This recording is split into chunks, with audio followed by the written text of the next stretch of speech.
Hello dear children, welcome to the lectures hosted by Zeta Institute of Science. I am Jitin sir and I am here to teach you guys physics. So my dear children, as you guys know, we are dealing with a topic called as AC circuits. AC circuits के अंदर बहुत सारे concepts हम लोग ने सीख लिए. अभी लास्ट कुछ एक आध कॉन्सेप्ट बचे हुए जो हम लोग डील करने वाले हैं. अब इसमें से सबसे इंपॉर्टेंट एक टॉपिक जो है दैट इज अबाउट रेजोनेंस. अब रेजोनेंस क्या होता है हम लोग एक एक करके सीखते हैं. सबसे पहले हम लोग सीखेंगे सीरीज रेजोनेंस के बारे में, उसके बाद हम लोग सीखेंगे पैरेलल रेजोनेंस के बारे में. Let us discuss what is resonance. मैं आपको एक एक करके बताऊंगा. अब रेजोनेंस के लिए सबसे पहले हम लोग सीखने वाले, जैसे मैंने आपको बताया, we are going to learn about series resonance. We call this as series resonance. Okay, series resonance के लिए सबसे पहले हमें चाहिए एक LCR सर्किट. ये रहा हमारा LCR सर्किट, CLR. ओके, अब यहां पर आप तो जानते हैं कि भाई मैं बोलता हूं EMF को E0 sin ओमेगा टी बोल देता हूं. हाँ, अभी इसमें I का वैल्यू तो आप जानते हैं कि भाई I बेसिकली क्या होती है, इट इज मतलब ओवरऑल I जो होती है that is basically I0 nothing but sin omega t plus और माइनस फाइव. एंड इसमें फाई का वैल्यू भी आप जानते हैं कि it's like phi is equal to R upon Z. ये सारी चीज़ें आप जानते हैं. बेसिकली मैं एक एक करके उस पॉइंट पे पहुंचता हूँ. अब यहाँ पर इट्स लाइक सीरीज LCR कब अटेन होता है इसके बारे में डिस्कस करता हूँ. Now before proceeding towards that, जो भी मैंने EMF प्रोवाइड किया वो EMF थोड़ा किसने कंज्यूम किया, रेजिस्टर ने कंज्यूम किया. थोड़ा किसने कंज्यूम किया, इंडक्टर ने. थोड़ा किसने कंज्यूम किया, कैपेसिटर ने. ये तो आप जानते ही है कि नहीं. अब यहाँ पर रेजिस्टर ने लाइक जो भी EMF, अभी सबके पास करंट तो सेम ही होगा, ये तो आप जानते ही हो. तो रेजिस्टर का जो EMF है that will be nothing but current multiplied by resistor resistance.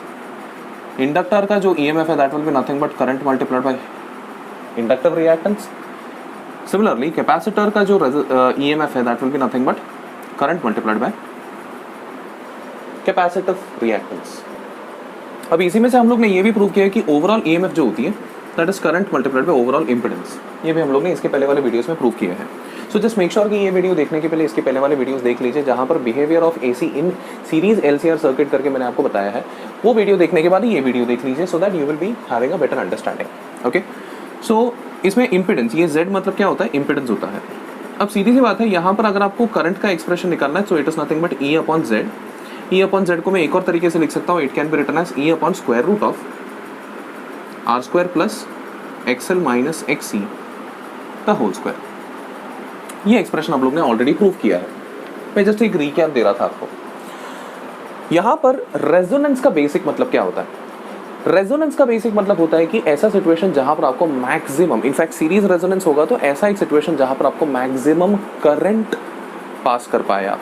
मतलब हमने सीरीज में RLC कनेक्ट किया है. सीधी सी बात है, आपको तो पता है कि फ्रीक्वेंसी जैसे चेंज करेंगे वैसे करंट का वैल्यू किस पे डिपेंड कर रहा है, R के ऊपर डिपेंड कर रहा है, XL और XC के ऊपर डिपेंड कर रहा है. XL का वैल्यू भी आप जानते हो कि XL का value is omega L and XC का value is 1 by omega C. सो हर जगह ओमेगा डिपेंड होता है. Omega is what, angular frequency. That means frequency पे डिपेंडेंट है. तो फ्रीक्वेंसी का वैल्यू जैसे आप चेंज करेंगे वैसे XL और XC का वैल्यू चेंज होगा. सही बात है. और XL और XC का वैल्यू जैसे चेंज होगा उसके हिसाब से करंट चेंज होगा. So what I am trying to say, for all frequency not the same current can be sent. अब बोलोगे सर फ्रीक्वेंसी कहाँ से है, बेटा ये AC करंट की बात कर रहा हूँ, यहाँ पर DC करंट की बात नहीं कर रहा हूँ. AC करंट वेव फॉर्म्स में जाती है एंड वेव फॉर्म का फ्रीक्वेंसी होता है. That's what I am trying to say over here. So my dear children, everywhere there is जो भी करंट है ये करंट फ्रीक्वेंसी के ऊपर डिपेंड करती है. करंट का कुछ ना उसको फ्रीक्वेंसी डेफिनेटली होता है. अब ये फ्रीक्वेंसी का वैल्यू अब जैसे चेंज करेंगे उसके हिसाब से करंट चेंज होगा. दैट मीन्स सीधी सी बात है, एक पर्टिकुलर वैल्यू जरूर होगा जहां पर आपको मिनिमम करंट मिलता होगा और एक पर्टिकुलर वैल्यू जरूर होगा जहां पर आपको मैक्सिमम करंट मिलता होगा. यहाँ पर सीरीज के लिए हमारे लिए सबसे बड़ा टारगेट क्या है भाई, सीरीज में भेजना है. सबसे बड़ा टारगेट है कि मैक्सिमम करंट कैसे भेजना है, क्योंकि आप तो जानते हैं कि सीरीज में जितने चीजें बढ़ते हैं करंट का वैल्यू क्या होता है, कम होते जाता है. सो ठीक है, जब करंट दबने की कोशिश करते हैं तब आप एकदम मैक्सिमम करंट कंपैरेटिवली जितना पॉसिबल मैक्सिमम पॉसिबल हो सके उतना मैक्सिमम करंट आप कितना भेज पाएंगे और कौन सी फ्रीक्वेंसी पे भेज पाएंगे, ये हम लोग यहाँ पर सीखने वाले हैं. सो सीरीज रेजोनेंस का मतलब ये होता है कि ऐसा एक सिचुएशन जहां पर आप मैक्सिमम करंट भेज पाएंगे. ओके, सीधी सी बात है, मैक्सिमम करंट इन्फिनिट तक तो नहीं पहुंच सकती बिकॉज सीरीज में है बहुत सारी चीजें, है कि नहीं. Going forward, so current maximum हमें भेजना है EMF सेम रख के. करंट अगर मैक्सिमम भेजना है तो आपको क्या करना पड़ेगा, इंपेडेंस जो है ना वो मिनिमम रखना पड़ेगा. Okay, So in series resonance,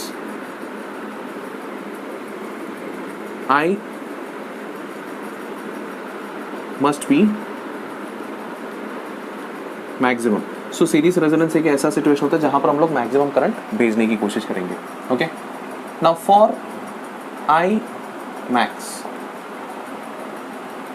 impedance must be minimum. Impedance जितना हो सके छोटा करना हो सके. अगर इम्पीडेंस को जीरो भी कर सकते तो जीरो भी कर दो, लेकिन अनफॉर्चुनेटली इम्पीडेंस जीरो नहीं हो सकता because we have a resistance. जो रेजिस्टेंस हम लोग जीरो नहीं कर सकते. So we have some value जिसको हम लोग जीरो नहीं कर सकते. सो इम्पीडेंस जीरो नहीं हो सकता.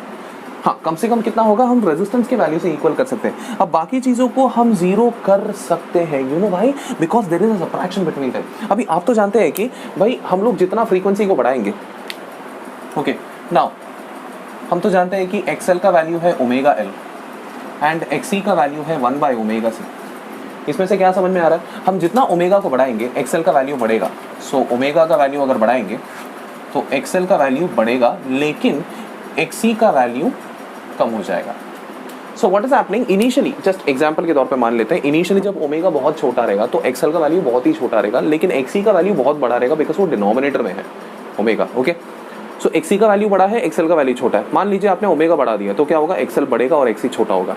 ओमेगा और बढ़ा दिया, एक्सएल बढ़ेगा, अपना एक्सी छोटा हो जाएगा. ओमेगा और बढ़ा दिया, एक्सएल बढ़ेगा, एक्सी छोटा हो जाएगा. There will be a point, there will be a value of omega where both the values of XL and XC can meet. It is possible.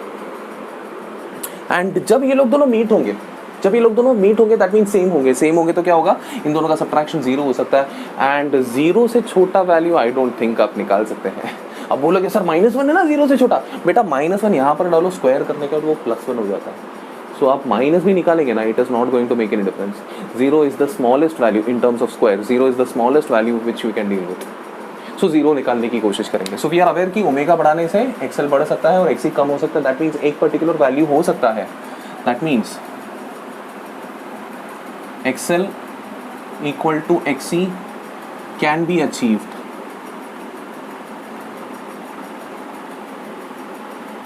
at a particular frequency. Okay, so check कर लेते हैं. चलो XL equal to XC डाल देते हैं. XL equal to XC, XL की जगह पे मैं ओमेगा डालूंगा, XC की जगह पे 1 बाय ओमेगा C डालूंगा. ओमेगा को एक साथ ले लूंगा, omega square is equal to 1 by LC हो जाएगा. एंड इसमें omega is equal to 1 by root LC हो जाएगा. ओके, ओमेगा की जगह पे 2 पाई इंटू फ्रीक्वेंसी डाल दिया तो frequency this omega frequency will be equal to, मतलब this whole setup is happening. ठीक है, एक सर्टन कंडीशन में हो रही है ये पूरा सेटअप. सो 1 बाय, मैं बोल सकता हूँ 1 by 2 pi under root LC. So ये ओमेगा भी हमारे लिए इंपॉर्टेंट है, ये फ्रीक्वेंसी भी हमारे लिए इंपॉर्टेंट है. सो ये पर्टिकुलर फ्रीक्वेंसी या पर्टिकुलर ओमेगा तब होता है जब कब होता है, एक्सएल और एक्सी का वैल्यू सेम होता है. जब एक्सएल और एक्सी का वैल्यू सेम होता है तब क्या होगा, यहाँ पर जीरो हो जाएगा. यहाँ पर जीरो हो गया तो क्या हो जाएगा, इम्पीडेंस मिनिमम हो जाएगा. सो यहाँ पर मैं लिखने की कोशिश कर रहा हूँ, therefore Z minimum equal to R. मतलब ऑब्वियसली बात है, यहाँ पर जीरो अगर डाल देंगे तो R स्क्वायर का स्क्वायर रूट बिकम्स R. तो Z का वैल्यू R हो सकता है. Z का वैल्यू R हो सकता है, can be achieved when XL equal to XC होता है. XL equal to XC के टाइम पे क्या होता है, omega equal to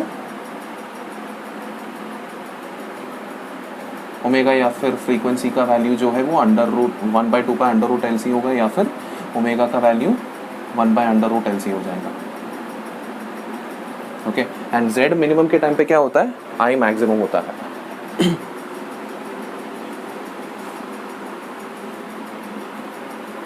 in this frequency, या फिर मैं बोलूंगा इस फ्रीक्वेंसी को हम लोग बुलाएंगे resonant frequency.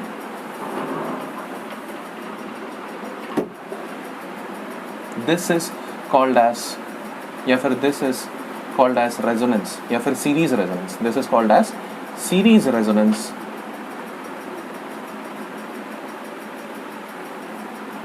where current will be equal to maximum current.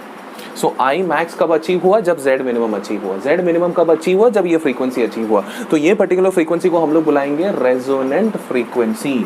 सो इसीलिए इस फ्रीक्वेंसी के नीचे मैं आर डालने वाला हूँ हर जगह, क्योंकि ये सिर्फ और सिर्फ रेजोनेंस के टाइम पे ही अचीव होती है, वरना नॉर्मली हम लोग सिर्फ और सिर्फ ओमेगा या फिर एफ यूज करेंगे, बट रेजोनेंस कंडीशन के लिए जो हम लोग यूज करेंगे that will be omega R और F R. This will be called as resonant frequency. It is an extremely important formula for you guys. My dear children, please make a note of it.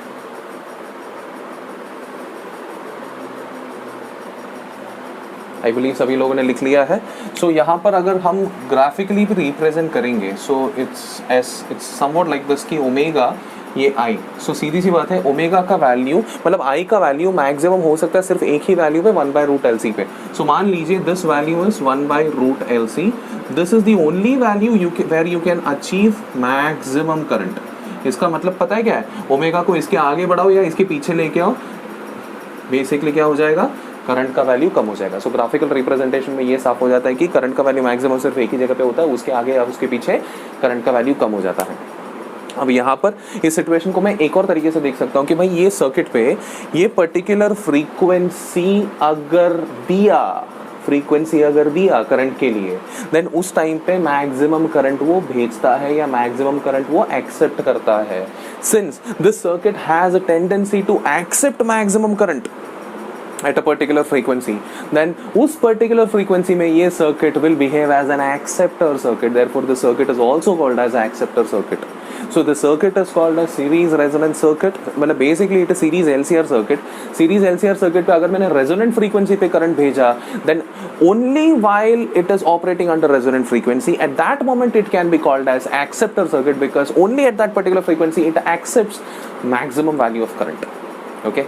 So I believe this is very clear for you guys. ये हम लोग अक्सर radio frequency के लिए भी use करते हैं, जहाँ पर हम लोग को एक सर्टन फ्रीक्वेंसी सेलेक्ट करना होगा ना, वहाँ पर जहाँ पर फ्रीक्वेंसी को सेलेक्ट करना है, तो वहाँ पर हम लोग ये कॉन्सेप्ट यूज़ करते हैं। सो मान लीजिए मुझे एक डिवाइस बनाना है जो सिर्फ 100 हर्ट्ज की फ्रीक्वेंसी को कैच करेगा, तो मैं क्या करूँगा, ये सर्किट उसके अंदर डाल दूंगा जिसके अंदर 100 हर्ट्ज की फ्रीक्वेंसी का रेजोनेंट फ्रीक्वेंसी सेट करके एल और सी का वैल्यू मैं डिज़ाइन कर दूंगा। सो एल और सी का वैल्यू इस तरह डिजाइन करूंगा कि फ्रीक्वेंसी 100 हर्ट्ज पड़ेगा।